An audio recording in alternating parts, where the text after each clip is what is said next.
Hello,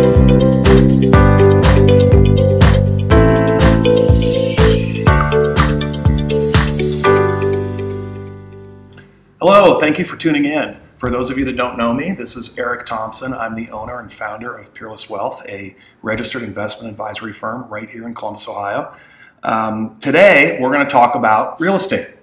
I often get asked, hey Eric, I know you do stocks, but what about real estate and what's better? And so I think like a lot of other things, it's not one or the other, it's actually both. And my clients are often surprised when they actually see real estate in their portfolio.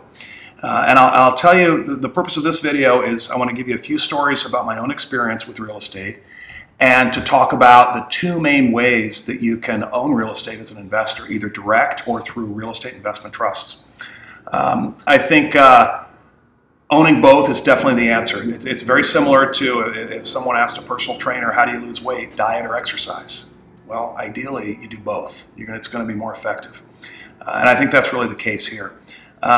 So first off, I'll start with a couple stories. My first, and the first one is a not so happy ending one, and the second one's a little bit better. So my first real estate investment, I want to say it was 15 or 20 years ago. A realtor, a friend of mine, had a 3-unit home, so 3 apartments within this old house, and they all were rented. She explained to me that it was in the Section 8 program, which meant that I would get paid from the government. And the math looked very compelling on paper, as it so often does. The monthly rent, the mortgage, a bunch left over, the tenants are paying my mortgage down, everything's going to work fine. Well, so often, many times when people invest in real estate, they underestimate their costs, and they underestimate. They just assume they're always going to have tenants. And I found out I had to go through a training course over the weekends to get it Section 8 approved. One of my tenants immediately moved out. A second one was soon to follow. 2 out of my 3 rent checks stopped. I had to go through Section 8 inspections and put a bunch of money and time on my weekends into painting and cleaning and getting it fixed up. And I finally just cut my losses and sold the place. Did not make a dime. I lost some. I don't remember exactly how much it was. My second experience with real estate was a little bit better. I bought my first office that I worked out of.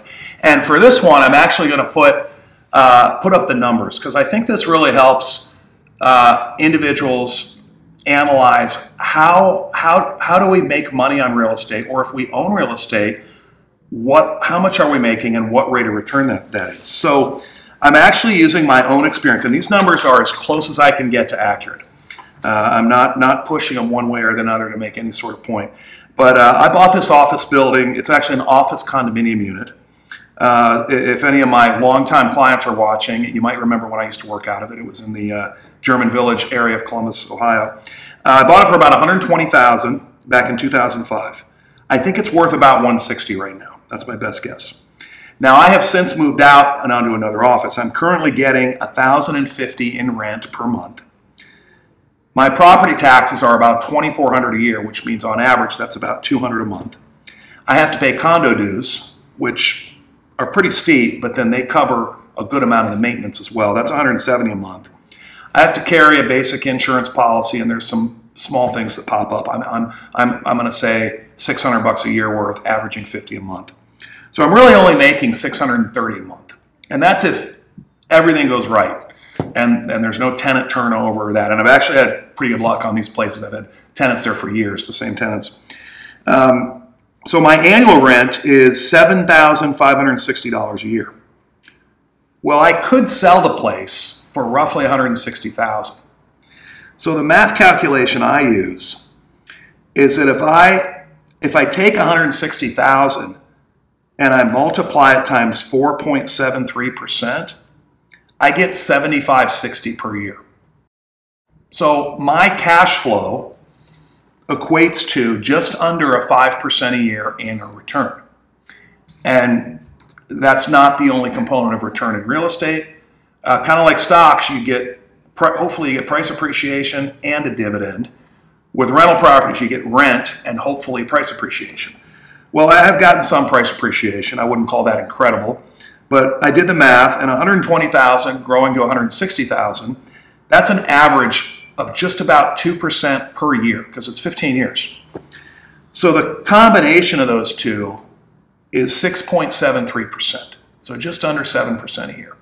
Now, I didn't want to overcomplicate this with the fact that I actually originally had a mortgage out against it, and that actually, when you use other people's money, you can boost that number a little bit, maybe to 8 or 9%, but I'm not too far off on my 7% a year. That's what I'm making right now because there's no loan on it anymore. So that's not horrible, but I've done better with real estate investment trusts. So the next slide I'm going to show you shows 20-year average annual return of various asset classes. You see the one about 4 down is the S&P 500. That's the stock market. We got 9.74% average over the last 20 years. The very bottom one are real estate investment trusts. That's 12.55. So that's why you see it in your portfolios. I use a couple third-party mutual funds, TIAA-CREF Real Estate Fund, Cohen and Steers Real Estate Fund, sometimes just the index fund. They're all good, and that's why we own real estate. And I would have done better had I just put it there. With a lot less hassle, especially compared to my Section 8 rental experience. So the big advantages of these real estate investment trusts, what they are, they're massive landlords. So if you ever see these big apartment communities being built, if you ever pass by these warehouse distribution centers, data centers, even storage facilities, these are all owned by giant landlords. They manage it, they buy it, they take in the rent, they pay it out to the investor like you and I that owns the fund. And we get a rate of return. And they can borrow against them to enhance that rate of return too. And we don't have to do a thing. We don't get calls at 6 p.m. on a Sunday about a leaking toilet or the list goes on. We don't have huge surprise costs that come up. We don't have to do tax returns. We don't have to deal with tenants, process applications, do background checks, try to deal with no rent or late rent. There's, when you're doing it, direct real estate, it's probably one of the biggest points I want to get across. When I first did it, I thought I was just, getting a passive income. And really what I did is I bought myself a part-time job.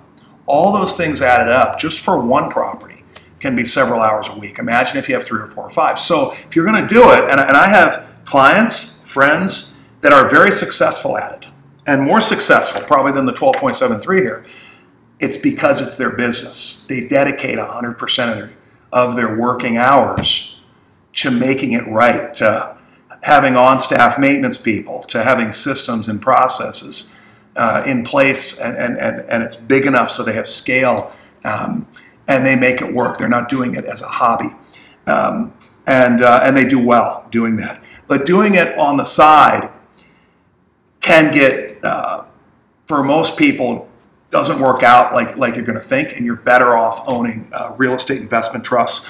I will say this, with real estate investment trusts, at least the perception is they're more volatile because you can see these things every day, just like Microsoft stock or Procter & Gamble stock. These are going to go up and down every day with markets. If you own a property direct, you're not going to go get it appraised every day. That's kind of ridiculous. So the perception is it's more stable in value.